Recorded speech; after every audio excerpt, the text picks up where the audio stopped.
so glad Rob's okay.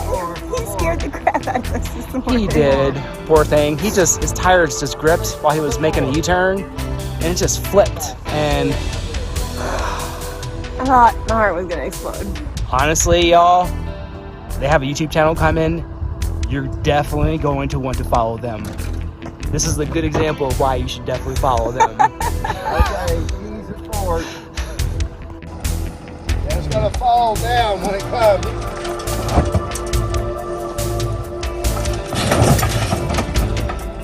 Other attention. That's all I can say. Ron, I don't believe that you laid that Polaris over on its side.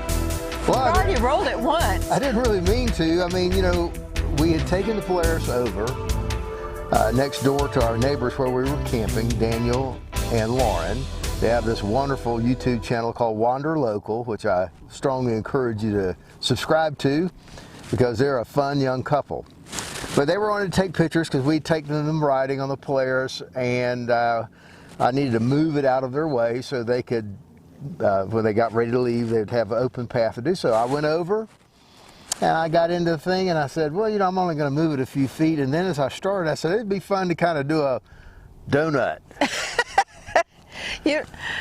Well, you know, it didn't turn out like I wanted to because if I wasn't thinking about the limited slip, very limited slip rear end. And the crazy thing just rolled right over, and I wasn't buckled up. That's the lesson. No, you weren't buckled up. And so I got skin up pretty good, but it was fun. You broke the mirror, the rearview mirror. I think you made an indelible impression on Daniel and Lauren. Yeah, and I think Lauren's jaw was dropping to the ground, and Daniel was saying, "Go get him, old man." So anyway. Well, at least you behaved yourself on the trail. Yeah, that was because you were driving. Oh, that's right. And I was doing the video. Okay. Well, you did most of the driving. I drove around the Mushroom Rock, you know, for him to do the aerials. Yeah. But anyway, we had a great time with Daniel and Lauren. Again, I want to give a shout out to their channel Wander Local. And want to encourage you to take a look at them. I think you'll enjoy their videos. In April of 2019, I rented a RZR for my husband's birthday. And from there, I think I created a monster. Well, I don't know if you say created a monster. I wound up dropping the fifth wheel on the back end of our truck and bending it, you know, on another one of those mistakes that we RVers make. And while that was being repaired in Grand Junction, Colorado, we had a little time on our hands. We had a lot of time on our hands. So we had a rental car, and I said one day, let's go down to the Polaris dealer and just look at those Polarises. That was a mistake. So anyway, Don't just look. We went down, we met a great young man, and named Dan Martinez, who was a great salesman. He had been one of their mechanics for a long time and became a salesman, and he introduced us to all kinds of side-by-sides. And we wound up buying this 2019 Polaris XP4 Turbo, and this rascal is a beast.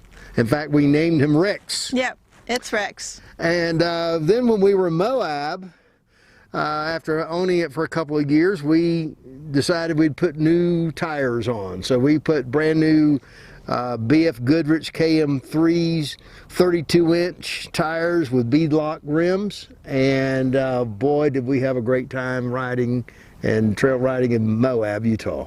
So great that we forgot one of the rules. One of the rules when you're climbing up or down or anything else that you can't have, you don't have a perfect line of sight, is you need to get out and look. Goal. G-O-A-L, get out and look. And when we're just crawling down a couple of rocks in Moab, after a great trail ride, we missed the rock on the right front tire, and that was just enough to tilt us down, and next thing we know, it rolled over and it rolled over. Yeah, we were having a great day. That day we were riding the 7-mile rim trail, and we had done really great. We had slick rock, we had climbed, we'd gone up inclines, down declines, waterfall type settings, and we had done really well. I guess so well we got a little overconfident, and I got to a split in the road, and it looked like both sides were well traveled, but I could not see down. It was a 15 or 20 foot drop down, sort of a waterfall effect, and the mistake we made, that I made, was I did not get out and look. I just assumed that because it was a well-traveled path that I didn't have to do that. Well, one of the rules of the road and trail riding is get out and choose your line. Because if you don't choose your line, you may experience what we did, a rollover, and I got banged up pretty badly in that one, tore the intercostal muscles in my rib cage, and it took me a month to get where we could even move to the next location because I was too sore to move the generators. So that's how we first did the battle-worn damage, and Ron added to that the other day when he decided to lay it on its side, the same side, in the parking lot. It happens. So there are several things that are takeaways from our experience with that. We made mistakes. You know, we're relatively newbies at this, and we have had a marvelous time. We have seen amazing sights riding, and we've enjoyed videoing most of it. But when you're riding a trail, you need to make sure you have all the proper safety equipment. And we had seat belts, but we had just the standard seat belts that came in it. After that rollover, we installed safety harnesses to make sure if we ever did again, I wouldn't get slammed up against the door and get injured. Right, so he installed the safety harness, but they're a little bit of a pain to hook up and unhook all the time. So when he got in it the other day in the parking lot, he didn't hook up. And then he got a little crazy and decided to do a donut. And you know what? When you do a donut and you lay it over on its side and you don't have a seatbelt on, you're going to get hurt again. So you got a few scrapes. Yeah. Could have been worse. It could have been, and it was another learning experience. No matter how short a distance you're going to ride, fasten up. Fasten up, or don't listen to temptation. And don't do crazy stuff. So, hey, I'm Terry. And I'm Ron. And we're the Glamp Dockers.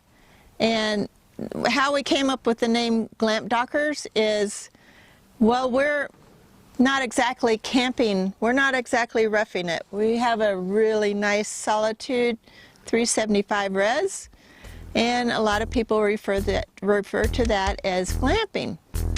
Yeah, we're not exactly overlanders, you know, or we're not in a teardrop, and we're certainly not tent camping. I admire those folks, but I think, in my estimation, it's mostly for people younger than us. And we like to be comfortable, but we love being out and exploring God's creation. Wild. Yes, in the wild. And we get to park in some marvelous places. Right today, I'm looking out on a beautiful butte with just marvelous colors and trees, and we wouldn't be able to do that in an RV park. So we like camping out in the wild, but because we have such comfort to do it in, we call it glamping. We camp in a lot of real estate that we wouldn't be able to afford to live on.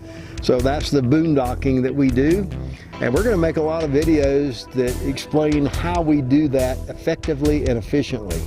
And we've learned a lot on the road, and we've learned a lot from others.